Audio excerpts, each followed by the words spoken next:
Japan by River Cruise is made possible thanks to those who donate to the show at buymeacoffee.com/Japan by River Cruise. This week, we'd like to thank Sakamichi Fan Club, who bought us another 5 coffees to get another crack at trying to spell Matthew Boynton correctly. Keep it up. Also, I wonder how long we can make this game go on for. TBANPOD, never heard of them, bought a coffee. They said, you know what you need to do. Block you, it seems. It's a Curdy Nut is now a member. She says, Kotoshi mo yoroshiku onegai shimasu. She watched figure skating instead of going to our Christmas nomikai, but listening to the podcast is a weekly habit. Cheers. Cheers to you too. Cheers. And also I like the fact that habit makes it sound bad.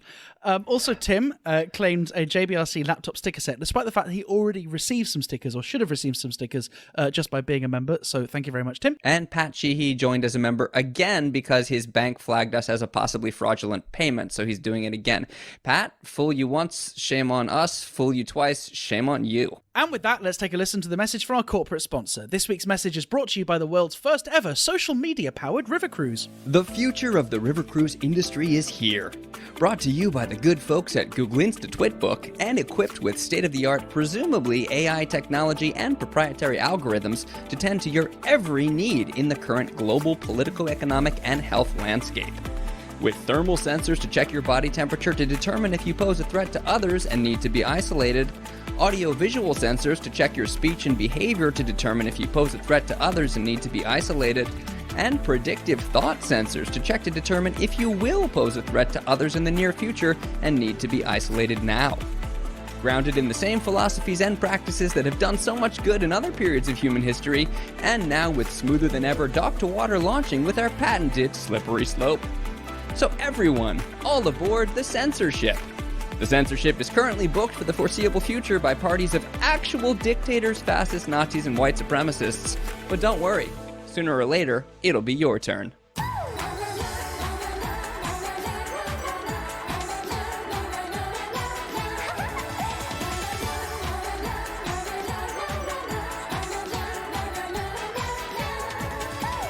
Hello, Brian, and welcome back to Japan by River Cruise. I'm Bobby Judo. And boku no namae wa Oli desu. And joining us this week is Loretta Scott, aka KemushiChan, prolific J-vlogger, startup junkie, and author of the upcoming book, Learn Japanese Through Ferry Departure Announcements. Loretta, thanks for joining us. はじめまして、Loretta です。I had to go with Ollie. Hey guys, it's Loretta. Thanks for having me on. Our pleasure. On this week's show, language learning is a journey. At times slow, lazy, and meandering, and at times twisting and turning and raging, much like... Well, no appropriate comparisons come to mind right now, but we'll talk to Loretta about her own Japanese learning journey, as well as her experience coaching not only friends, but total strangers on their own journeys. Plus, Ollie's got your weekly River Cruise recommendation. Ollie? Yes, later in the show, I'll share this week's recommendation, which is a river cruise in Kyoto that has taken an innovative approach to employee compensation, meaning that the cruise can take as long as a full day to complete, depending on how the boat's people feel. The reason? They pay Japan's minimum wage, but permit their employees to work with a commensurate amount of effort.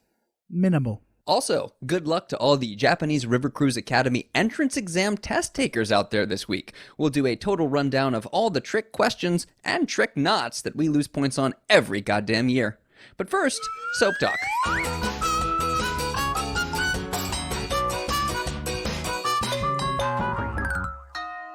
Loretta, it's great to be getting to speak to you again. We've worked a little bit together in the past, haven't seen each other in a long time. You're the only one of us who is in Tokyo. What's the second state of emergency soft reboot going like in Tokyo these days? It's the softest reboot I've ever seen. It may not even register on the scale. Yeah, for listeners that don't realize, she's actually recording this in an izakaya right now. I know. This is the quietest izakaya. No, I'm actually in one of those karaoke booths that you can get for free for the first 90 minutes. Are people out and about? Are they not really paying attention? So at this point, I think everyone's kind of like... they're fending for themselves. Before, it's different even from from the first state of emergency, which wasn't even that intense in comparison to other countries. I got a lot of flack on YouTube with like, why are you outside and where are you going? And it was like, I still have to go to work. Like this never stopped. So there's still kind of the consensus is that if you have somewhere to be like work or elsewhere, you can still go places as long as it's to or from or on the way. Anything Right. extra It's is just like frowned on. ludicrous, isn't it? Yeah, it's kind of crazy. That's not what an emergency is. It's emergency because I'm on my way home. Yeah, exactly. You can't say, "Oh, quick, leave the house, leave the house. There's an emergency." Nah, I'm in the middle of a Wii game and there's no autosave. And that's not. It's an emergency. You leave. Well, the Makes worst no part sense is at all. everything closes at 8. I mean, that's not the worst thing at all, but everything closes at 8. So by the time you get home to your own neighborhood, everything's closed. You're like, ah, crap! Now I have to eat another onigiri for dinner tonight. But Yeah. no, I mean, it's actually pretty chill here. And the one thing I will say is it's not anywhere near as bad as Western media is saying. I get a lot of like random emails and comments of people asking, "Oh my gosh, is it going to be okay?" or "What's going on over there?" And honestly, the only thing I can say is don't read like big Western media because Right. they're making up all kinds of things. They're like, "Oh yeah, people in Tokyo have holes in the middle of their masks." So I was like, "What?" Where? Actually, I did see that though. I did see an orchestra practice where they'd ripped holes in a mask, but that wasn't Japan. That was America. Of course, that sounds about right. Yeah.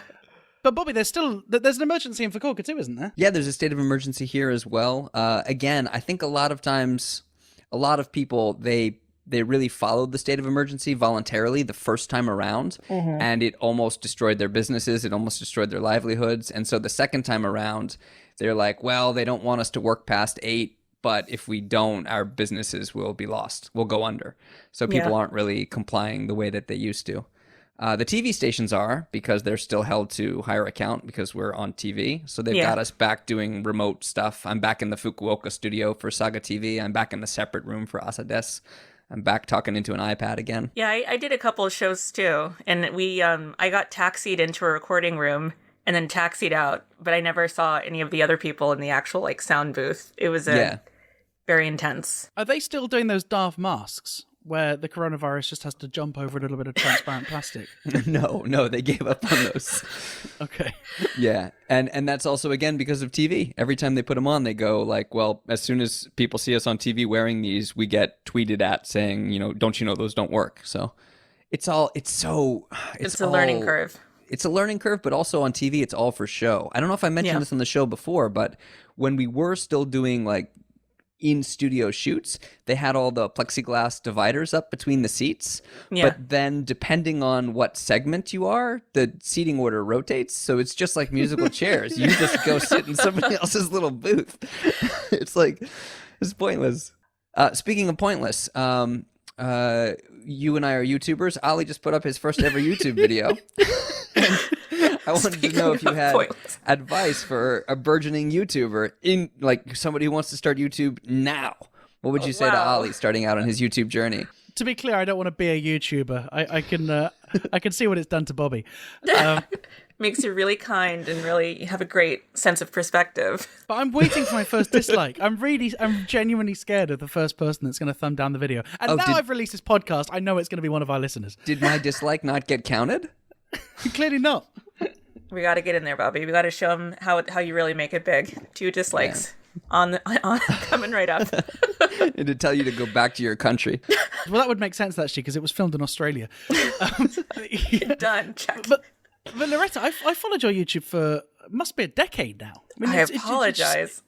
It just seems like you're kind of part of the YouTube furniture. Yeah. Do you? I mean, we talked about this a bit in the extras, but do you feel like a veteran? Like, do you see TikTokers and go, you little whippersnappers, you have no idea what it was like back in the old days when we had to put coal in our cameras to make them work, or whatever it is you used to have to do? There is a part of me who does, because I'm still filming on the first camera. I actually was gifted my camera by YouTube. They gave me a Visa gift card because I was part of this YouTube EDU guru thing when they were trying to see if education could work on YouTube. Yeah. Do you still have to pick your category? You had to pick a category, and Guru was the one that all the J-vloggers picked, just because it was the only one that applied. Mistake. We should have done comedy because it was all no, I was kidding. No, no. I mean, you can still pick your category, but it's a lot lighter than that. In Japan, pick Guru. That's really Orientalist, isn't it? I was like, this feels wrong. Well, it's a very different world than it used to be. I realized I looked at my YouTube stats for the first time, and just the way the system has changed so much. I was able to pull up a stat that said how many of my followers are subscribed, not only subscribed, but put that little notification bell button on. Yeah. I stopped being super active on YouTube before that was even a thing. So no one. So like less than 1% of my followers, I think it was like 0.3%, have that bell turned on. Oh, you're screwed. Yeah. I was really snobby. I was like, oh, I'll never say the like, comment, click the bell. I just couldn't bring myself to say it. And then I got like a whopping, I think there's maybe like 10% of people, which is actually pretty good. Like anything above 3% in the internet's great. But I was like, oh my gosh, I can't believe I've actually got people doing this notification thing. I've never asked anybody to do the bell, so that means that 0.3% are just some Japanese people who were that passionate about having me tell them what to do. They really just didn't want to say hello. No, just kidding. Well, we are going to talk about how you managed to learn Japanese by using YouTube and then later using YouTube to teach Japanese. But before we do that, let's jump into the news. This week, the Japan Times reports, hope for Tokyo Summer Olympics grows dim. The only thing dimmer than those hopes? The people who still hold them. And our own JBRC Press Club correspondents have followed up on the story. Jazz Spider reports that officials are now re-evaluating the feasibility of the Olympics based on new information. He quotes an official spokesperson as saying, having only seen the NHK coverage of past Olympics, we hadn't actually been aware that non-Japanese athletes would also be competing. Correspondent Lawrence Dennis investigates what exactly other Japanese media outlets are going to do with the 2 months' worth of programming they'd planned on the misconduct of foreign visitors. That reporting in detail later in the show. If you'd like to join the JBRC Press Club, then follow us at JBRC Pod for next week's assignment. Right, Bobby, what are we going to talk about this week? This week, we'd like to talk about the language learning journey, because that's what it is. It's a journey. And we've all been through it. We've all worked on our Japanese. We've all spent hours and hours studying. But Loretta, you've got so much experience sharing your journey, teaching and helping other people, not only your viewers, but also people in your immediate family. So I guess I wanted to ask, what advice would you give to Ollie? That's very rude. That's a very rude thing to say, Bobby. He's coming for you. Oh my gosh, yeah. Putting you right on the spot. No, I would say, so for me, I have to preface this with saying that it's been a long time. I got a couple comments recently where people were saying, don't forget, guys, whatever advice she has to say, she's one of those slow burn users. I was like, what does that mean? What? But basically they were saying she's been learning this language for so long, she doesn't actually learn it. She's just kind of acquired it over a long haul, which is honestly what learning is. That is literally what learning is. I mean, I was like, yeah, but yeah, I mean, I it's say that true. about my children. They're not English learners. They're just slow burn learners. Your kids have not learned to walk. They've just put one foot in front of the other again and again For and their again entire until lives. it seems like they can walk. No, I mean, it's crazy. Like, so without dating myself completely, I've now been learning Japanese for 20 years, like formally, since my first Japanese class, formal course was 20 years ago. Yeah. So Wow. It's been a long burn. And I only actually went for the JLPT and all that jazz, I want to say maybe about 5 years ago, because I figured, I probably should have done this at some point. And so then meanwhile, you have other people, like, for example, my husband, he actually just rolled into Japan, flew in, just like easy peasy, lemon squeezy, sat down with a book, studied for 3 hours every day, and then takes N2 in, a year and a half, and boom, he's done. I was like, what was I doing for 20 years? But, I mean, it is possible to learn the language super quickly. I mean, Loretta and I were actually connected back in 2012. Some listeners know that I used to run a language learning website, and our most popular language was Japanese. And I was astonished that some of our users would be on the site for upwards of 6 hours a day. Oh, and gosh. they would cancel their subscription within a year because they'd completed everything. And They're like, I'm done. And they were absolutely at the level where they could take the N2 without much bother at all. So, like, it is definitely a question of, like, this idea of putting the hours in is true. And I also think that when you do cram it into a really small amount of time, there's kind of an extra compounding effect, that your brain is thinking about the language so often that then, you pick up little things from here and there. And I also think there's a huge link between, learning Japanese and YouTube, because certainly for me as a young Japanese learner, there was loads of content available to learn French, right? Because you go to any bookstore and there'd be teach yourself French books and, French bilingual novels and whatever. Whereas Japanese, you'd be lucky if there was like one Japanese dictionary, which was written in Romaji. There were no apps. So that's why you're kind of attracted to online, and you do kind of feel like you're part of this subculture, and then to see people like Bobby, I don't think I ever saw his videos, I'm afraid to say, but to see people, to see good YouTubers as well, it is super motivating. Yeah, that was basically what mine was. A lot of output and not even trial and error, just error and error. I would just put myself out there, wait for someone to correct me, and just repeat whatever they said and go from there. You're telling me your strategy was to wait until someone on the internet said you were wrong? How could this possibly work? Well, you see, there's this thing. Yeah, I guess that pretty much sums it up. But there definitely, there's I used to be in the school of thought that sitting down and memorizing from textbooks is complete, which I still kind of believe, basically, like a textbook is never going to get you speaking. However, at the same time, there's also a certain level of doryoku that you have to do. Like, you have to put in that elbow grease. And I never sat down and wrote 10 kanji every day, except for in high school when I had like sensei basically beating the back of my hand. But like, those were the actual years when I could write the best. I had to write all the time and I was constantly quizzed. And ever since then, it's just kind of like, My studying for the JLPT was the same. When I was studying for JLPTs, I would go through and like write all the kanji out and like write my vocab lists, and my handwriting was better, and my retention and my ability to like recall from memory and write kanji was very, very good. It's that rote practice. And now I couldn't write family without messing it up 15 times. However, he can write jibun very well, so that might just be a question of priorities. I mean, it's really hard. How else can you write passive-aggressive stickies to your roommate if you can't write the kanji? I'm really struggling with this one. But I was exactly the same. I learnt Japanese at high school too, and our exam was the A-level, and it was all reading and writing. And so I could basically speak very little because we weren't trained on it, but I could write beautifully. Kanji that now maybe I couldn't even read. But after living in Japan for 3 or 4 years, I was even at the level of kanji writing where when I moved house, I asked my estate agent when she was asking, what kind of apartment would you like? I was like, any address which is easy to write, please. Like, I'll take daimyo over hakozaki because I can write those characters. Right.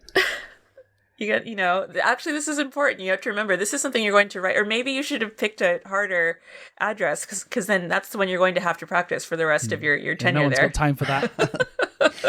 So, Loretta, how do you maintain motivation over like a 20-year period with something like language learning, especially a language learning that can be so frustrating? I would definitely say people and friends. Every time I've dug back into it after a hateful period, has always been for a friend or because of something real. Like, specifically, without getting into it too deeply, this year I spent a lot of time, more time than usual, at home, and I didn't really talk to anybody. And I was like really pissed off, like, gosh, why am I like struggling to speak this language whenever we have work meetings? And I'm like, gosh, like Japanese is really kicking my butt this year.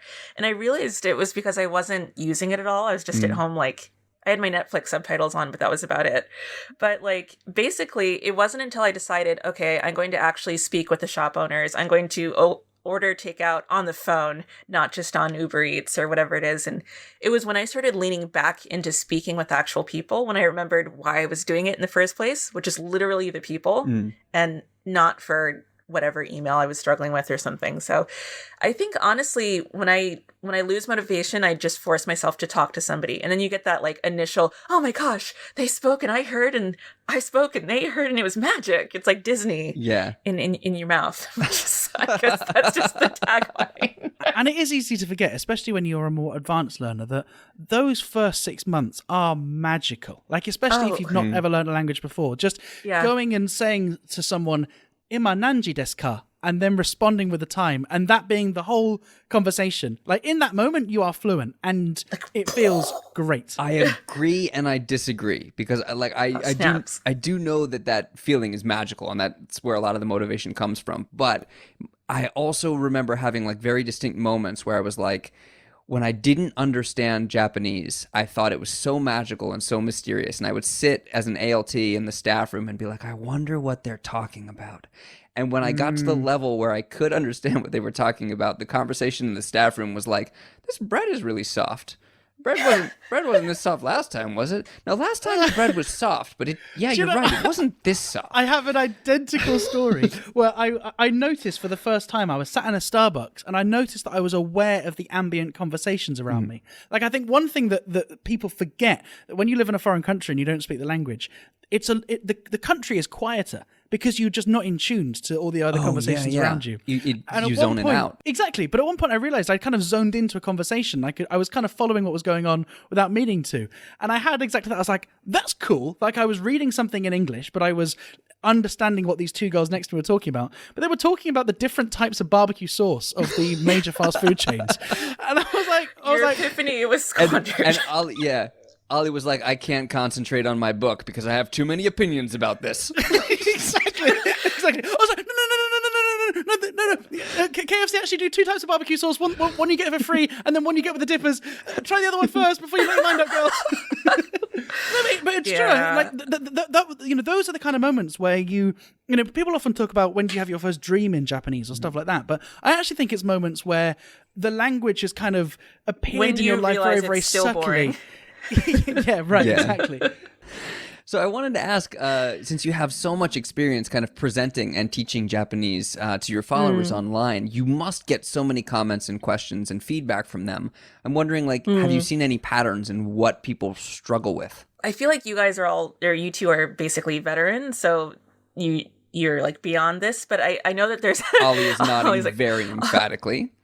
He's like, obviously. But there's definitely that thing everyone talks about, like the intermediate plateau and the sort of like, I never can speak even though I can read and write. I basically call it like the Genki plateau. Like, I feel like everybody hits that point where it never really becomes useful and then it just kind of fizzles from there. And the question of like, where do you go from there? And then sometimes it's like, do you really need to go from there? Do you need to speak Japanese that hard or, Well, a lot of your videos focus on like the reality of things, like how do guys actually talk or like what is it actually like to spend a day walking around and speaking in Japanese? Do you think your viewers like get a sense of the language that they wouldn't get just from their studies, from those kinds of exposures? That's what my hope is, because I loved listening to podcasts. One of the original ways I learned Japanese way back in the day, I worked in a library in the catacombs filing the microfiche, which I'm sure the youngins know exactly what I'm talking about. It's like a normal fish, but smaller. It's like a small fish that plays on an iPhone. Exactly that. No, so I was doing this glamorous job, and there's no human interaction for hours on end. So I would just listen to podcasts that I would download off of like SBS in Australia or things like that. But it was all in Japanese, and I would just listen to this radio and try to repeat it to myself deep in the catacombs. And that was basically like. That's kind of what kept me going, because I realized it was actually real humans speaking this language and not just Mary and Takeshi or whatever that guy's name in that book. Yeah. And I'm hoping that with like my YouTube videos, for example, that if there's as many different versions of this language as possible, they'll start to realize there's not just two people speaking Japanese across the pond over there. There's actually like a real life and, a community of people who are doing this thing. And honestly, there's a little bit of selfishness to it and a bit of self-loathing. I really want to turn the camera the other way. I'm so tired of being in front of the camera. Yeah. And if I can point it at somebody else who's actually saying something worth listening to, then all I have to do is subtitle. It's great. I totally have no idea what you're talking about. But it did remind me. I did a thing a little while back with a guy who's a Japanese guy who's in Sweden, and he's married to a Swedish guy, and they've got a son together. And so they're raising their son in Sweden, but the Japanese dad teaches the son Japanese, and he said he'd been teaching him all these years, but had never taken him home to Japan, to visit Japan. And it wasn't until his 5-6-year-old son went to Japan for the first time where he was like, oh, this isn't just something that dad does. This is a language that other people in the world speak, and it's a tool, and it's useful. But this is a mentality which I think beginner learners should have. And actually, I've been helping some people doing some one-on-one tutoring with Japanese, like beginner learners.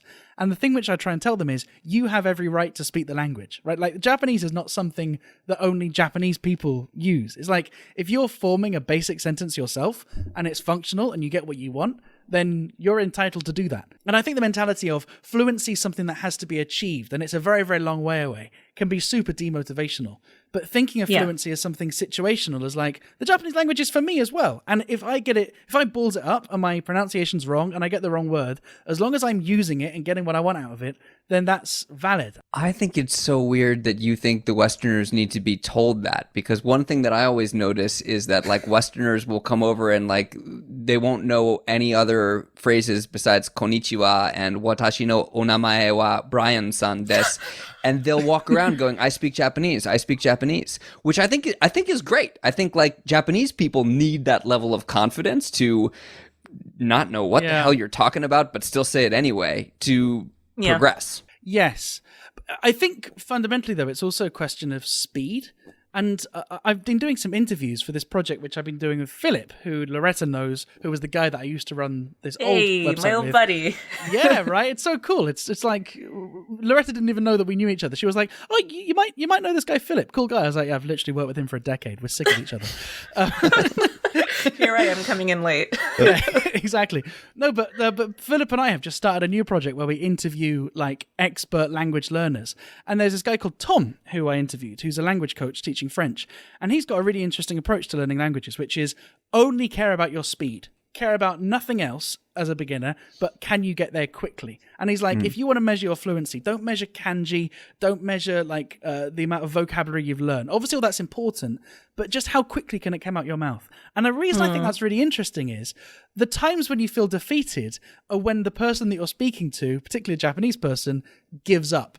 Right, like you're struggling to find the word, and then they go when they suddenly switch to English. Fuck like, it, we'll go to English. I lost. Exactly. Whereas if you can just keep that kind of force of momentum going, right, and not give them a chance to switch back, then maybe you win. This explains so much about you.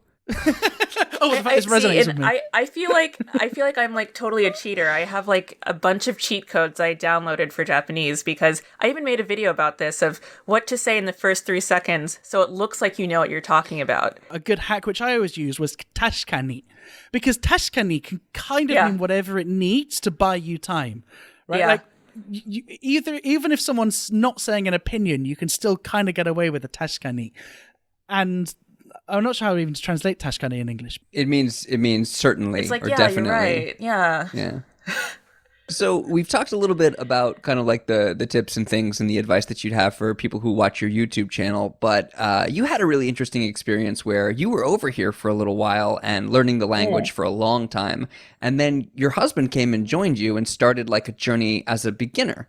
And so I'm kind of wondering, like, was there a difference in how you approached kind of like how you walk people through learning Japanese on your YouTube channel and how you walked through somebody who was sharing your house and your life? Did you tell your husband to like and subscribe at the end of each day?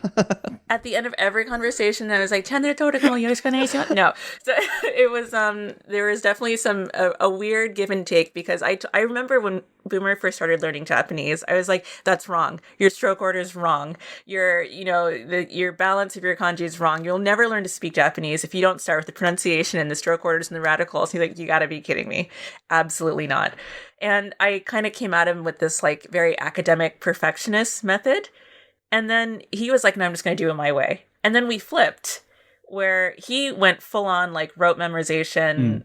Like, I'm just going to memorize it all. And I was like, just do whatever you want. You need to learn to speak. So there are a couple comments where we did videos together and people were commenting like, you're so mean. Gosh, like, you're really strict with Boomer. I was like, oh gosh, did that come out? So there's a little bit of a different relationship between the people who are watching on YouTube, where you can kind of like have some objectivity and like step back from it and be like, just do whatever you want with it. But when it's like, when it's somebody in your life, you're like, we got to pay the rent. When you're in my home, you better buckle down and pay. Yeah, pretty much. I'm like, you got 2 years, bro. No, no, it's a whole different air over here. And how has he progressed? So he just took the JLPT N2. We're waiting on the results for that, but I'm pretty sure he passed because this is like his wheelhouse is memorizing. He actually took it all on his own and did what most people try not to do. He actually sat down and studied for like 3 hours every day for 2 years straight, and that actually really worked for him. But it's also this year was a great opportunity because staying at home, you get all the chances to do that more. So you're the senpai to his kohai, and there's a risk, it seems, that he's going to become better than you. So believe me. Do you have any advice for Bobby on how to deal with me eventually becoming better than him? Absolutely not. The more Japanese you learn, the more you learn to shut up. Tashikani.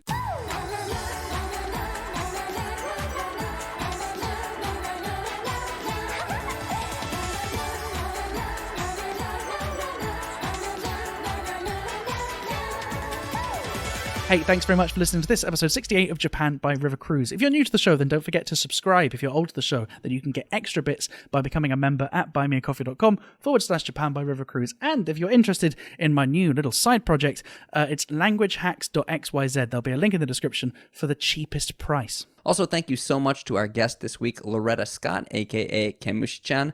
Loretta, everything on your YouTube channel is gold, but if someone's never seen your videos or is looking to start their Japanese language learning journey, where would you suggest they start with your videos? I would say start anywhere with the Speaking with Strangers series or videos. You'll have a lot of fun with those. Yeah, those are a lot of fun. So is our podcast. So come back and we will see you next week.